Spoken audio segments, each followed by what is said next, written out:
Let's take a look at how we can use the crop tool with this photograph of my friend Owen. In this movie in particular, I'm going to focus in on three topics related to cropping. First, we'll talk about how we can crop non-destructively. Second, we'll look at crop overlays. And then third, we'll explore how we can crop to specific aspect ratios. All right, well, let's begin by selecting the crop tool. You can tap the C key on your keyboard or just click on the crop tool icon, which is located right here. Next, up top in the options bar, I want to talk about a really important option, which is this one right here.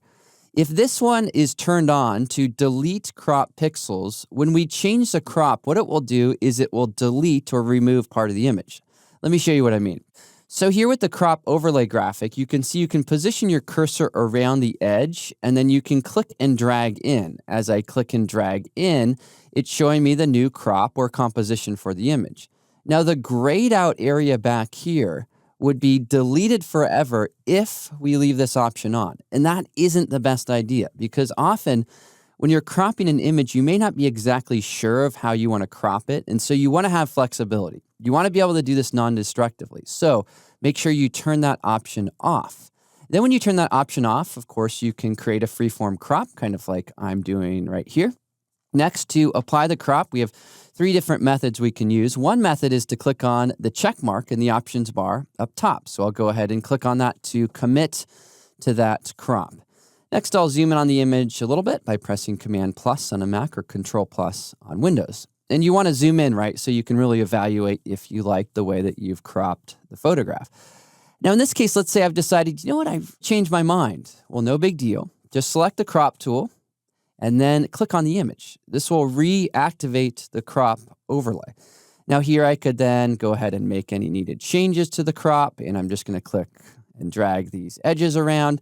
And in this case, let's say that we like the new way that we've cropped the image. Now, how else can we commit the crop? We've already seen we can click on the check mark in the options bar. Another technique or method is to press Enter or Return on your keyboard. That's Enter for Windows and Return for Mac. All right, well, here we have our crop. And next, let's move to the second topic for this movie, which is the crop overlay. So if you go ahead and click on the image again, you'll see the overlay graphic. Now, what is this graphic? Why is it there? And can we change it? Well, the crop overlay graphic you can see currently is the rule of thirds. And this is there to try to help us think about how we're recomposing the photograph. We can make changes to the overlay graphic by going to the options bar, and we can click on this pull-down menu and say, hey, show me a different overlay graphic. And sometimes this can just help you make decisions about how you might crop and recompose the image. Another thing that you can do is use a shortcut key to cycle through all of these options. You can see that right there. It's the O key. So if we press the O key on the keyboard multiple times, we can cycle through the crop overlays. Now, the thing with the crop overlay is it acts kind of as a guide, and it can be helpful. But what you have to keep in mind is the user isn't going to see the overlay. So what I like to do is to change the way this is displayed. Up in the options bar, if you click on that icon again, you notice that by default, it always shows the overlay. I prefer to choose Auto Show Overlay. The way that this works is the overlay disappears until you resize the crop area. Notice how when I click and resize, I can now see it. Let go, it disappears. So it gives you access to the overlay kind of when you need it, when you're making these decisions, but then you can let go of it, see the image like the viewer will see the image. And in that way, I just prefer to work with it like that. Of course, this is a preference. Use the option which works best for you. You probably want always or auto. Those tend to be the best two options, and either one works.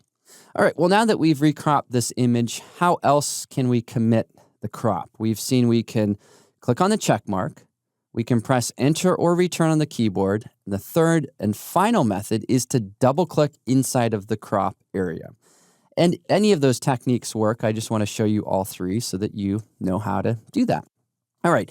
Well, we've covered our first two topics. We talked about non-destructive cropping. We've talked about the crop overlay. The third and final topic has to do with crop aspect ratios. So here, I'll go ahead and click on the image to reactivate the crop.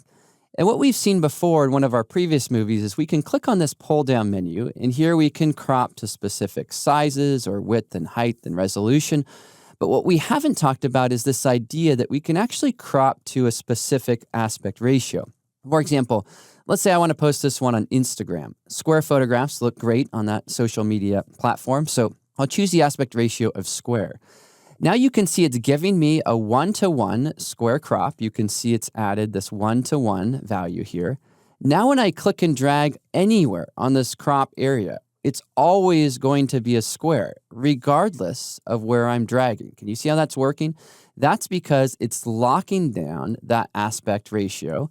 And here I could then crop as a square or as whatever aspect ratio I was interested in using.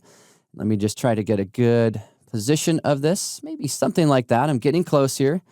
And then I want to commit or apply the crop. So I will double click inside of the crop area in order to apply that crop to the photograph. And with that, we have now covered our 3 topics, which was non-destructive cropping. Make sure you turn off the delete crop pixels option in the options bar.